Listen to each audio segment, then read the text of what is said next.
Everyone, मैं हूं प्रतिमा और आप सभी का आई एग्जाम बी के ऑनलाइन प्लेटफॉर्म पर स्वागत है। अक्टूबर माह में बहुत सारी परीक्षाओं के नोटिफिकेशन निकले हुए थे, जिसमें से आईबीपीएस के द्वारा भी यहाँ पर नोटिफिकेशन निकला हुआ था, जिसमें बहुत सारी पोस्ट दी गई थी कि कौन कौन सी पोस्ट में वहाँ कितनी वैकेंसी निकली हुई है। जिसमें से एक आईबीपीएस एसओ राजभाषा अधिकारी के लिए भी पोस्ट निकली हुई है, जिसमें से जो वैकेंसी है वो है 25 वैकेंसी है इसमें। तो इसके जो फॉर्म फिल करने की जो प्रक्रिया है वो तो काफी पहले से शुरू हो चुकी थी, लेकिन अब इसकी जो अंतिम तिथि है फॉर्म भरने की वो नजदीक आ चुकी है। तो इसमें हम देखेंगे कि इसकी जो अंतिम तिथि है वो क्या है, और इसके साथ साथ हम यहाँ पर ये भी डिस्कस करेंगे एक बार दोबारा से कि यहाँ पर इसके लिए एज लिमिट क्या होनी चाहिए और इसकी एजुकेशनल क्वालिफिकेशन क्या होना चाहिए। अंतिम तिथि पे जाने से पहले हम एक बार देख लेते हैं कि यहाँ पर जो आईबीपीएस के द्वारा जो बहुत सारे पोस्ट निकले हुए हैं वो कौन कौन से हैं, उसमें वैकेंसी कितनी है। तो यहाँ पर आईटी ऑफिसर के लिए भी पोस्ट निकले हुए हैं, जिसमें 44 वैकेंसीज हैं। एग्रीकल्चरल फील्ड ऑफिसर की भी पोस्ट है, जिसमें सबसे ज्यादा यहाँ पर रिक्तियां हैं 516। राजभाषा अधिकारी के पोस्ट के लिए 25 रिक्तियां हैं। लॉ ऑफिसर की भी है, एचआर पर्सोनल ऑफिसर की भी है और मार्केटिंग ऑफिसर के भी 100 वैकेंसी यहाँ पर है।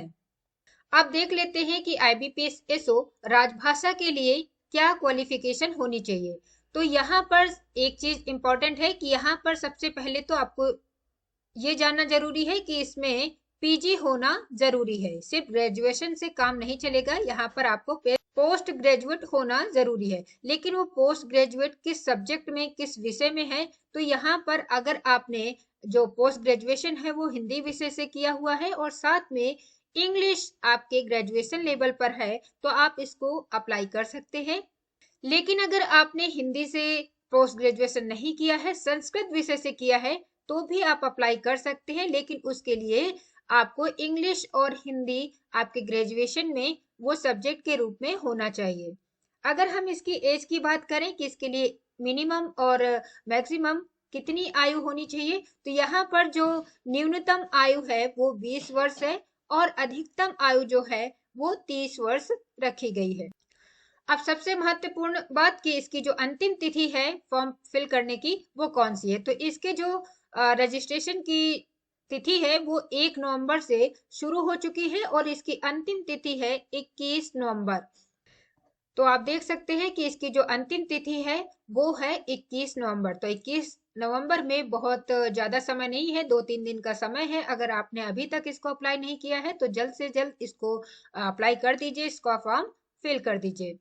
इसका जो एग्जाम होगा वो दिसंबर माह में होगा और इसके जो मुख्य परीक्षा होगी, यानी ये प्रारंभिक परीक्षा की तिथि जो होगी वो दिसंबर में होगी और मुख्य परीक्षा की तिथि 29 जनवरी की है। इसमें बाकी और भी डेट दी गई है, वो भी आप देख सकते हैं कि इसमें इंटरव्यू के लिए जो कॉल लेटर्स के लिए डाउनलोड करने के लिए तिथि क्या है, वो सारी चीजें आप यहाँ से देख सकते हैं। अगर आप आईबीपीएस एसओ के लिए अप्लाई करना चाहते हैं और एक क्वेश्चन का पैटर्न देखना चाहते हैं तो आईबीपीएस एसओ राजभाषा के लिए फ्री मॉक टेस्ट यहाँ पर आई एग्जाम बी के वेबसाइट में फ्री दिए गए हैं। आप उसको हल कर सकते हैं और एक आइडिया ले सकते हैं कि किस प्रकार से प्रश्न यहाँ पर राजभाषा से पूछे जाते हैं।